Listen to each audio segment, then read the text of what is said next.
Halo teman-teman semua, nama saya Anissa Mawarti dari program studi FKIP PPKN dengan NIM 211011550023. Selamat datang di video pembelajaran PPKN. Pada kesempatan kali ini, saya akan membahas salah satu momen penting dalam sejarah bangsa Indonesia, yaitu berakhirnya masa demokrasi terpimpin. Pernahkah kamu mendengar tentang era demokrasi terpimpin di Indonesia? Sebuah masa ketika roda pemerintahan dari tahun 1959 sampai 1965 sangat bergantung pada sosok Presiden Soekarno. Waktu itu nyaris semua kebijakan utama negara berpusat di tangan beliau. Kekuatan presiden begitu dominan dan tak sedikit pun keputusan penting diambil dengan pendekatan yang otoriter. Sayangnya, sistem ini kemudian menghadapi berbagai masalah. Inilah beberapa alasan mengapa era demokrasi terpimpin berakhir. Terdapat beberapa faktor yang menyebabkan berakhirnya era demokrasi terpimpin di Indonesia. Salah satunya adalah adanya penyelewengan terhadap nilai-nilai Pancasila dan Undang-Undang 1945. Contohnya, pembentukan MPRS di mana anggotanya dipilih langsung oleh presiden, serta pemanfaatan media massa untuk mendukung kepentingan pemerintah. Selain itu, kekuasaan Presiden Soekarno yang terlalu dominan, termasuk pengangkatannya sebagai presiden seumur hidup, telah membatasi peran lembaga-lembaga negara lainnya. Kemudian, adanya konflik ideologi antara pihak militer, PKI, dan Soekarno semakin memperuncing polarisasi politik yang ada di masyarakat Indonesia. Selanjutnya, adanya krisis ekonomi dan situasi politik yang tidak stabil menyebabkan hilangnya kepercayaan rakyat terhadap pemerintah.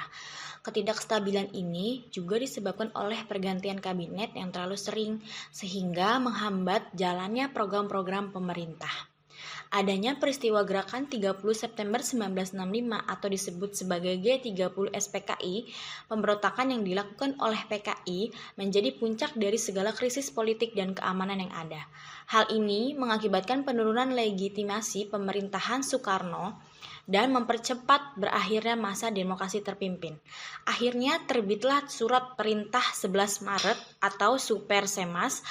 Surat ini menjadi dasar hukum bagi peralihan kekuasaan dari Presiden Soekarno kepada Jenderal Soeharto yang secara resmi menandai berakhirnya era demokrasi terpimpin. Berakhirnya demokrasi terpimpin mengantarkan Indonesia pada era Orde Baru di bawah kepemimpinan Soeharto, yang mengutamakan stabilitas politik dan pertumbuhan ekonomi. Kekuasaan presiden yang terlalu besar mulai dibatasi demi memperkuat lembaga-lembaga negara.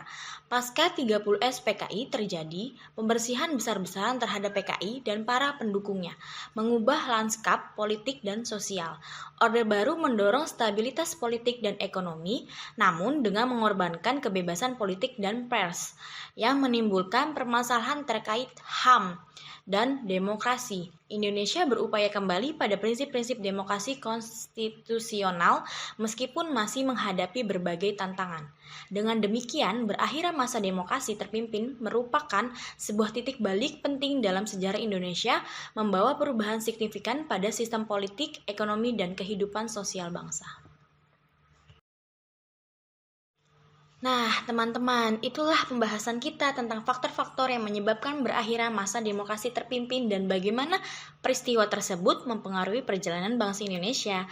Dari sini kita bisa belajar bahwa sebuah sistem pemerintahan harus selalu berlandaskan pada prinsip keadilan, demokrasi, dan kedaulatan rakyat agar negara kita bisa berjalan dengan baik dan stabil. Semoga pembelajaran ini bisa menambah wawasan dan kesadaran kita sebagai generasi muda untuk terus menjaga dan mengembangkan demokrasi di Indonesia.